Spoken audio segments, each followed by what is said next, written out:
Hello doers, welcome back to our channel Devintelle. Today we will see how to create sell quotation from the CRM app. So let's see about that, how to work it. You can see here module Dev CRM product quotation.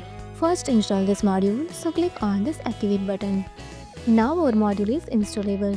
First go to CRM app, go to any leads and see here this button for create quotation and below display product line. You can easily add here product like a customizable desk. Let's say and display here these options quotation create by single or multiple. If you want to create only single cell quotation, so this will select here single, and if you want to create cell quotation for each product, then select here multiple. Now I want to create only one, so select here single option.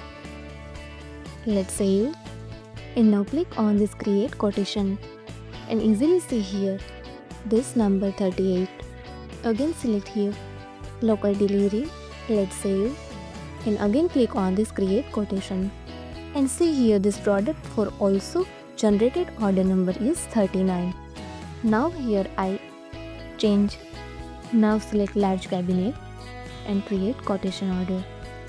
So see here about 2 for 39 and large cabinet for display here 40 number because here selected multiple, and above display quotation total 3 and also display product wise order. If you found this helpful, do it like, share and subscribe. Thanks for watching this video.